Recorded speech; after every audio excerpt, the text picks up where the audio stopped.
Hi, my name is Ashley Crowder. I'm the co-founder and CEO of Vntana.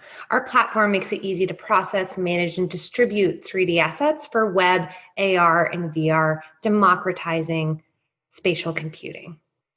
I got my bachelor's and master's degree in engineering at USC. My engineering school had a partnership with the military called ICT, where they funded research into 3D, AR, VR, and the entire spatial computing world. It's where I first got exposed to it and realized this is changing every aspect of our lives, from how we work to how we learn and how we play. And so today I'm going to really focus on how XR is changing work and learning, because that is what's most imperative to your industrial use case industries. I've been working in the space for over a decade, and I'm so excited about this watershed moment that we are having now within the industry because of the technology that's available today. So what is XR? XR is the all-encompassing term to describe putting the digital and interacting with it in a 3D space. So this encompasses virtual reality, or VR, which is where you put on a headset and you're completely immersed in the digital. So if all of you wanted to feel like you were on a beach in Fiji right now, VR is the way to go. I have been using it personally to escape during COVID. I have an XR social club and we meet in VR every Wednesday night, which has saved me during quarantine. AR, or augmented reality, is the other type. Now, this is overlaying digital information into our real environment. And you can do this by holding up your phone or tablet or wearing an AR headset like HoloLens or Magic Leap, and soon to be Apple's that's coming out and leaked in the next year or two. Now, AR is so powerful because it gives us seamless access to data that we never had before in the real world. It's incredible. And the third type that has just kind of been started to be defined is merged reality or mixed reality. And this is the concept of being able to interact with the real world and the digital world simultaneously. A great example is this forklift simulator company. So you can actually sit in a replica of a forklift while you have a VR headset on. And as you run into scenarios in VR, you're physically controlling and touching the devices to make changes within the forklift. It's extremely powerful for training as well as explaining your product to potential clients. So corporate training needs are continuing to increase. In 2017, $362 billion was spent on corporate training, and it's been increasing at a CAGR of 10% per year. And that's because technology is moving so fast. People at university today will have jobs in 10 years that do not exist yet. So that means the corporations are responsible for that training, because there's no way a university can teach a job that doesn't even exist yet. And because of the fast-paced move of technology, 85% of employees today think they need training now to stay relevant. So this is only increasing. And XR is a huge way to improve this. Studies by Stanford University have shown that people have a 75% increase in learning retention using XR.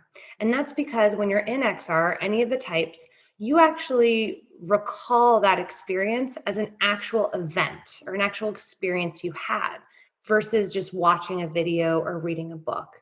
So you remember it that much better. And because of that, people have been able to reduce training time on average by about 40%, which is a huge cost saving. Accenture did a massive study on this and released a really interesting kind of short paper, which reach out to me if you'd like me to send you the link after. XR training has so many benefits. So one, you can actually mirror real-time situations that you could never do just in a classroom.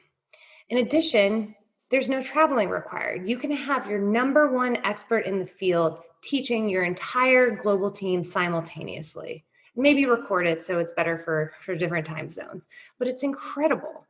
And so that's, of course, reducing massive costs of travel and conferences, as well as having to train and hire multiple teachers.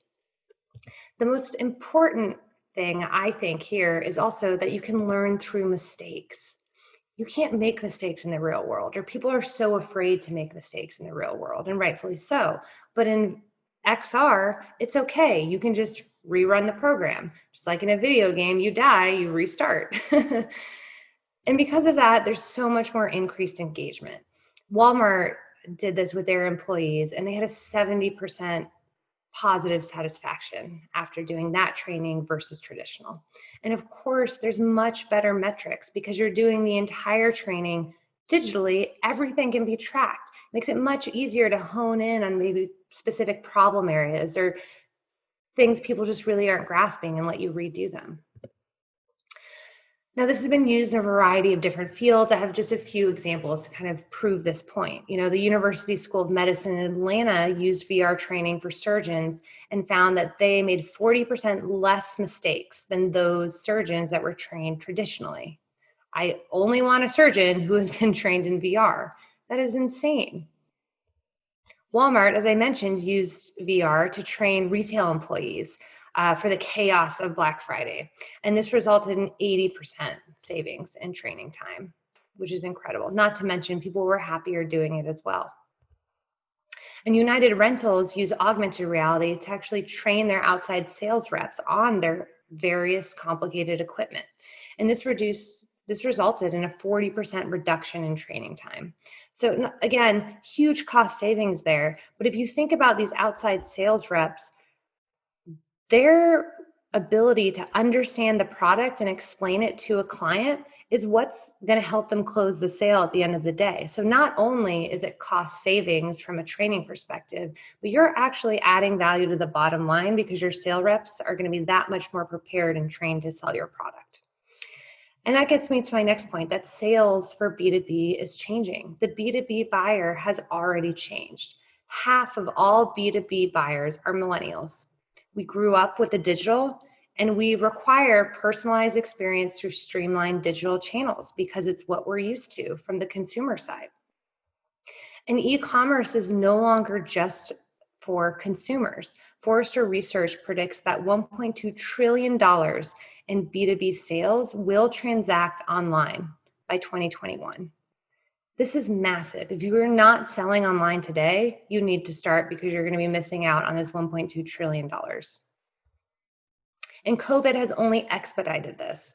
Of course, with every retail store closed and everyone stuck at home, e-commerce sales showed a 68% year-over-year growth from April 2020 from April 2019. And this trend is not changing. Now, this is a study specific to around consumers, but I find this so interesting because 30% of consumers said that if AR could give them the confidence to buy the right size clothing at home, they would never, ever go back into a retail store. No one likes going anywhere. Everyone wants to be able to do things quickly and efficiently from their own home. And this buying trend can apply to B2B buyers as well. And it can't just be 2D. 2D just can't cut it with some of these complicated pieces of equipment. 3D, on the other hand, gives people such a better understanding of a product that it is proven to double online sales, which is massive. If you take that one step further and use augmented reality to actually visualize that product in your factory or in your surgical room, people are 11 times more likely to make a purchase. That is massive. Everyone should be doing this. And you can imagine just having your sales reps who can't travel right now being able to send a link to that doctor or to that manufacturing manager. And so they can actually interact with that 3D product and see it in their factory and understand how this fits into their process. It is extremely powerful. So how do you get started?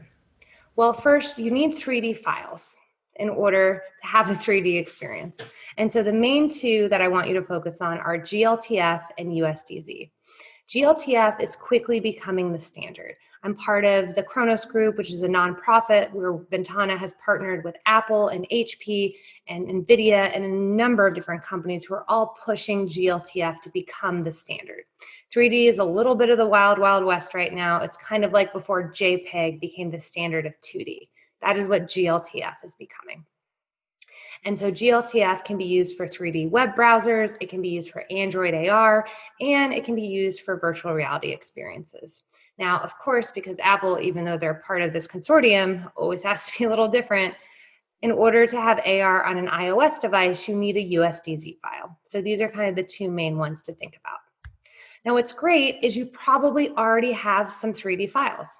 If you are a company who designs and manufactures your product, you have a 3D design file. It's probably from one of these programs. If you have never heard of any of these programs, just ask your design team or your technical team. Now, all of these programs can export out files that are FBX, OBJ, or STL.